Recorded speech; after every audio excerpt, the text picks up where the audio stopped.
Joining me now from our bureau in Washington, D.C., government affairs consultant, former chief counsel to Senate Majority Leader Bill Frist, former deputy counsel for the Republican National Committee, and CEO at the Vogel Group, Alex Vogel. Alex, let's look at this from the White House perspective first, then I want to go to the Senate. The White House.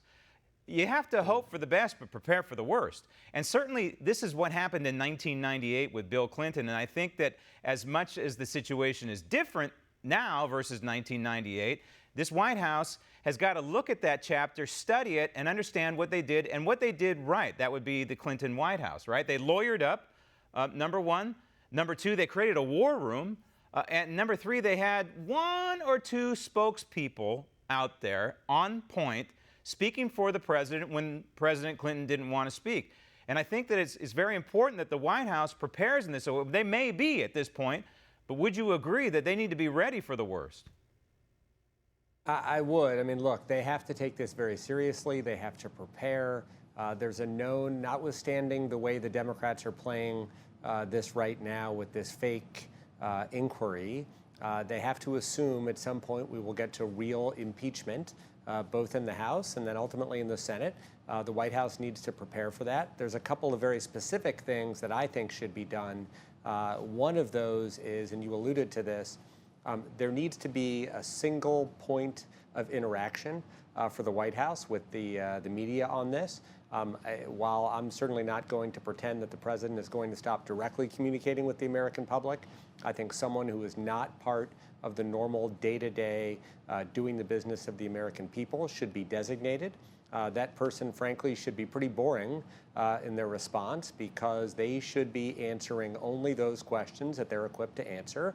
A lot of them will likely be repetitive, and a lot of them will likely say, I have to refer you to the President's counsel on that. That's okay. I actually think being able to define that process and have that singularity is important, partly because it allows the traditional White House and presidential messaging operation to focus on the things they should be focusing on and talking about, like the fact that we need to pass USMCA and other things that real Americans actually care about. So it is one of the things I would do. Right, and this point person really can't be a Rudy Giuliani. It can't, I don't think. It can't be a Kellyanne Conway. No, it's got to be somebody not unlike William Barr. It can't really be William Barr as the Attorney General, but it's got to be somebody who's a curmudgeon, you know, kind of like William Barr, who's a smart guy, very smart guy like William Barr, and doesn't get ruffled by the mainstream media and the Democrats. Yeah, I think it's really important that this person not take the bait either from the media or directly from the Democrats. And to that point, it's probably someone who is pretty boring. And in this context, that's okay. Yeah.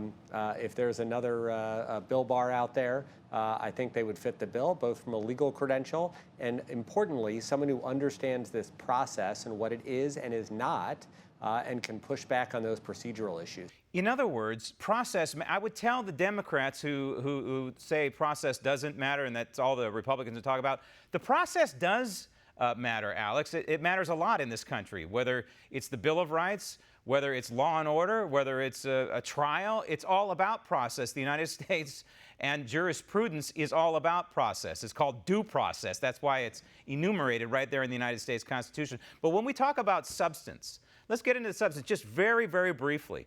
If quid pro quo with a foreign dictator or a foreign government or a foreign president rises to the level of impeachment, then I think all the presidents prior to the 45th president are also going to be facing impeachment and in the future in perpetuity.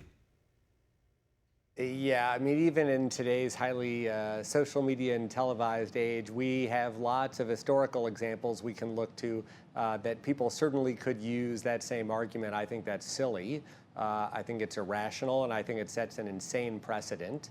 But again, the founders, from a process perspective, were pretty smart in that they decided that impeachment would not, from a process perspective, would not actually be a legal process. It would be a political process. And what they meant by that was, small p political, that it is such a serious step to remove a sitting president from office against the will of the voters that those who do so should immediately face the voters and the political consequences. Right. You obviously can't do that if people can't see what's happening, so they're trying to have it both ways. while protecting their perceived vulnerable members from actually saying this is what they're doing. And they are doing real damage both Right. to the institution of the House and to the Constitution. Want to see more videos like this? Click on the link below and subscribe to One America News on YouTube. And call your cable provider and kindly demand that One America News is added to your lineup. Call and subscribe today.